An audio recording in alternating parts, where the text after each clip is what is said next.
Bukhari da Muslim billahi allazi la ilaha illa huwa duk sauranka duk dakikancinka duk dakilewan kwakwalwarka ka san Bukhari da Muslim wallahi tallahi kai ga sun masu suka karatu kuma sun fi shi jin larabci wa ku san me yake bani mamaki wannan aqida ta yan Qur'ani the most temple part of it wannan aqida ta yan Qur'ani bari ga muku ta magana duk duniya kaf a Afirka ne kadai wannan aqida yanzu akwai da Saudiya akwai wanda bai yarda da hadisi ba Saudiya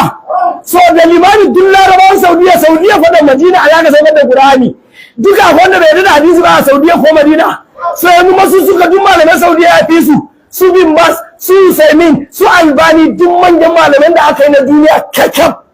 gaba ɗaya ba su gano hadisi ƙarya ba ne kuna ji wannan jama'a duk manyan malaman da aka yi na duniya wannan ƙarnoni da suka wuce gaba ɗaya malaman ba sa jin larabci ba su fahimci ayoyin Qur'ani ba su gano hadisi gaskiya ba ƙarya ba ne yanzu a Najeriya za a zo a samu wayansu gidadawa wayansu yan kauye wani washi dan gungun wani kana ganin shi kaga wani baloho wani fagidaje wani na kauye sannan waya rasa wanda zai gano wai hadisai ƙarya ne wai a Bauchi State wani kauye ana kira musu za a samu wani baho wani tinkuza wani fagidaje wai shi ne wai gano hadisai ƙarya ne wai hadisai ƙarya ne wani kutaki ba kana ganin shi ba ilimin zamani ba ya ji wata ilimin adi kana ganin shi kaga cikakken tunkuya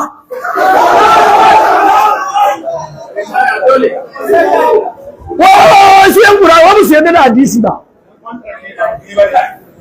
me yasa ba ku wa kiristoci wazi me yasa idan tabbatar da manzon Allah ba ku magana wallahi na yi challenging duk yan Qur'ani da suke Najeriya ku kawo min mutum da wayanda kuka taɓa musuluntarwa yanzu ba Albani ba gane Malam Haruna gane Amir Rabai Pap ga Malam Suleiman Jafar ƙauye muka je mutane 211 suka musulunta kafin na gwanan wurin na shiga ƙauyukan Maiduguri wurare yan wurin hijira sati na biyu a sati biyu nan mutum 37 suka musulunta har da sakatare na church a Bauchi State na yi bidiyo na social media mutum 34 suka musulunta na zo gida kwana na biyu na dawo nan yanzu muna nema at least sati biyu nan kafin kuma na bar nan ina ga na bar gari nan da kwana 4 ko 5 na kashe na wuce Maiduguri ga nan Malam Jafar billahi allazi la ilaha illa huwa mutanen da Malam Jafar Suleiman ya ba kalmar shahada sun fi mutum 1000 mutanen da ya ba kalmar shahada sun fi mutum 1000 so kawai saboda ya da hadisi ku ba ku da hadisi ba saboda ƴaƴan matsiyata ne ku kawai ku ta sanan kuma bari ku ji wani yaudaran da masu suka yake zai ce wai shi ba ya kafurta musulmi ƙarya kake wallahi me yasa kace da Krista ya musulunta wanda ya zauna addinin Christianity ku duba wani wayannan bayan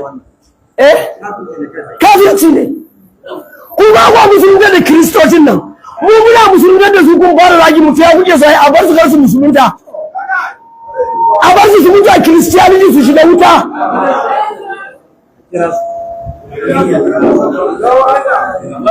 saboda haka wallahi yan Qur'ani